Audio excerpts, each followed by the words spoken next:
Bagaimana cara menguatkan pada jiwa supaya persoalan itu mudah kita terima dan suasana hati menjadi lapang, selain mengingat kenikmatan yang telah Allah berikan, berupaya meyakinkan diri bahwa persoalan itu ya kita bisa terima dengan baik, maka turun ayat keduanya. Lanjutkan, ya. Fa inna ma'al usri yusra. Nomor 5. Fa. Kita ngaji pakai ilmu nahwu ya. Fa harfu atfin rabitin baina syai'aini bila hudud. Huruf perangkai dua peristiwa. Jadi ada peristiwa pertama, peristiwa kedua, peristiwa 1 dan 2 disambungkan tanpa jeda. Nyambung. Contoh. Nabi Zakaria berdoa kepada Allah. Minta dianugerahkan keturunan. Dilakukan dalam sholat. Surah Ali Imran di ayat 38. Hunalika da'a Zakaria rabbah qala rabbi habli min ladunka dzurriyyatan thayyibah innaka sami'un du'a. Itu masih berdiri doanya. Jadi sholat berdiri minta sama Allah, ya Allah, orang-orang memvonis aku nggak akan punya keturunan. Secara medis istriku divonis monopause dan mandul. Kata orang nggak mungkin. Karena makhluk memvonis tidak mungkin, aku serahkan kepadamu yang semuanya menjadi mungkin. Engkau pemberi tanpa batas, namanya Wahhab. Nah ini adab dalam Quran, kalau ada orang memvonis, ini nggak mungkin, ini nggak bisa. Itu tanda dari Allah, tinggalkan opini manusia, karena Allah memberikan tanda untuk langsung minta kepadanya, dan Allah ingin mengabulkan tanpa campur tangan makhluk. Itu cara bacanya begitu. Begitu selesai kemudian berdoa, belum selesai sholatnya. Jadi baru klak doanya selesai, pakai fa ayat 39-nya di Quran surah 3. Fanadathul malaikatu wa huwa qa'imun yusalli fil mihrab annallaha yubashshiruka bi Yahya. Malaikat langsung turun seketika doa selesai, malaikat turun langsung mengabari. Kamu dapat kabar gembira, doamu dijawab oleh Allah, engkau akan punya anak, bahkan Allah yang memberikan langsung namanya Yahya. Ya, artinya hidup. Kata orang mustahil, dari rahim seorang perempuan yang divonis monopause dan mandul, lahir bayi yang hidup, kata Allah tidak ada yang mustahil, jadi dan hidup dia. Namanya Yahya. Nah, jelas? Terjadinya kapan? Qaimun yusalli fil mihrab, masih berdiri dalam sholat, belum selesai sholatnya. Jadi antara doa dengan jawaban pakai fa, artinya cepat tanpa jeda. Terapkan metode ini, pemahaman ini kepada ayat dimaksud, ayat yang kelima. Fa inna ma'al usri yusra. Kalau sedang punya masalah, sedang dialami, ingin melapangkan hati, cepat, jangan pakai jeda. Inna ma'al usri yusra. Seringkali kita baca terjemah, tapi tidak dialihkan ke bahasa psikologi. Sungguh, di dalam kesulitan itu ada bahasa gampangnya begini, pasti selesai. Gitu. Ya, setiap masalah ada solusinya, bahasa gampangnya pasti selesai. Kalau Anda menghadapi masalah, apapun itu, seberat apapun, cepat katakan, jangan pakai jeda. Pasti selesai. Nggak ada yang nggak ada solusinya. Insya Allah selesai. Katakan dulu. Ya. Bahkan nanti banyak ditemukan di Quran itu pakai kul, katakan. Jadi kalau hati kita masih ragu, belum keluar, keluarkan dengan lisan, katakan dengan lisan. Pasti selesai, pasti bisa. Saya bisa. Ya. Itu kita punya ayatnya.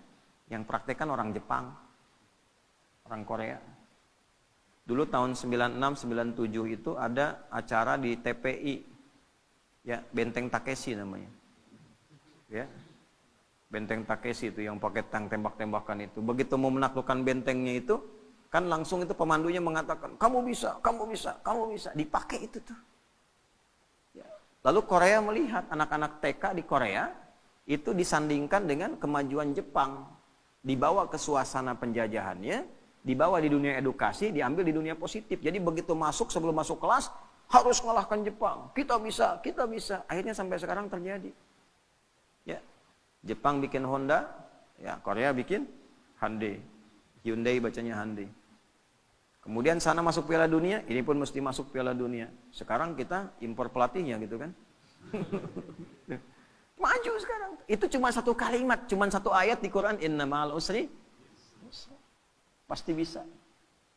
Coba bawa tuh di dunia olahraga, pasti bisa. Ya. Kalau bawa atlet ini, bisa. Nggak ada yang nggak bisa. Bisa. Nah, katakan itu. Waduh, tapi ini mah lawannya. Katakan, tidak ada yang tidak mungkin. Bisa. Bisa aja dulu gitu. Perkara nanti melawannya bagaimana, itu ikhtiar. Bisa aja dulu. Ya. Lakukan dulu, tugas sempurnakan. Misi selesaikan. Ya. Yang pertama dilakukan itu, tanamkan pada diri kita. Ini bisa, nih. Nggak ada yang nggak bisa.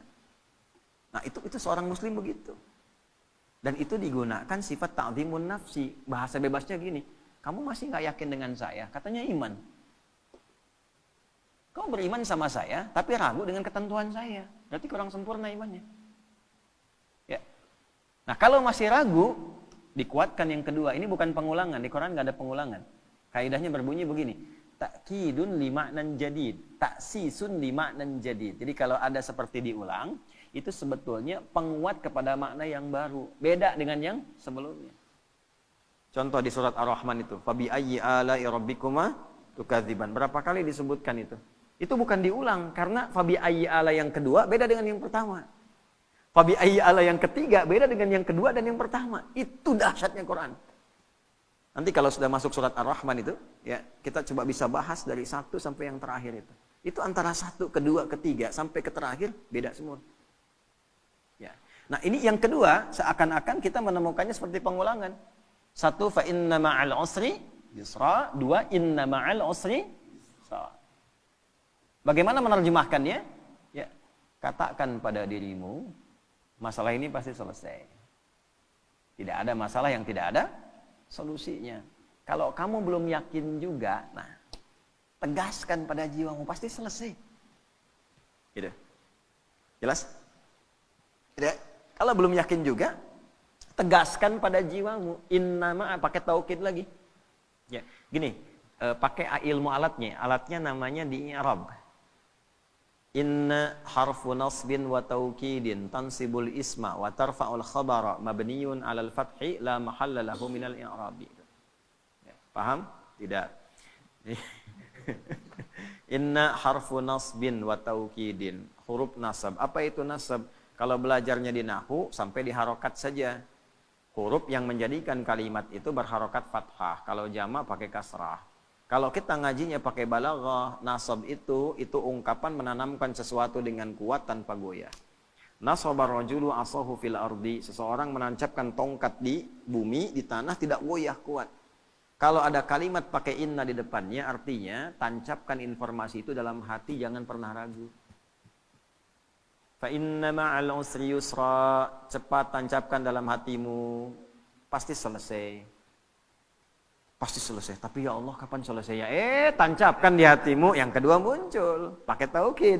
Kan sudah aku tegaskan, tancapkan di hatimu, jangan berikan celah ragu. Nah, itu maksudnya yang kedua itu. Kadang kan masih ada begitu. Ya. Udah berangkat, siap laksanakan. Tapi bagaimana Pak keadaannya? Masih nanya aja berangkat. Nah, kalau kita pakai rumus di depan, pakai na, dibalik lagi. Kamu masih nggak percaya dengan keagunganku? Iman kita disoal di situ. Jadi kalau pakai bahasa tingkat tinggi jadi begini. Kamu masih beriman nggak sama aku? Gitu kan? Kan bahasa kita kadang-kadang begitu. Kamu percaya nggak sama saya? Nah, itu digunakan oleh Al-Quran, logika itu untuk ditarik, untuk meyakinkan jiwa kita. Ya, nah, jelas sampai sini? Nah, jadi setiap ada masalah, apapun itu, yang pertama optimis.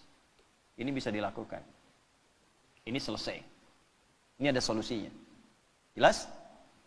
Kalau sampai sini, hanya jadi optimisme pribadi. Solusi belum tentu datang. Cuman sampai ke ketenangan. Karena itulah Allah sempurnakan ayatnya. Fa'idha faraghta. Nah, pakai fa lagi, kita pakai ilmu yang tadi. Walaupun hati sudah tenang, tidak menghilangkan ikhtiar kita untuk menyelesaikan persoalan. Kalau sudah tenang, cepat selesaikan dengan ikhtiar, jangan ditunggu. Alhamdulillah ya Allah, saya sudah tenang, terima kasih ya Allah, kini giliran mau menyelesaikannya. Oh tidak. Allah menuntun kita yang ikhtiar, pakai ilmunya, pakai tenaganya. Ya, baik.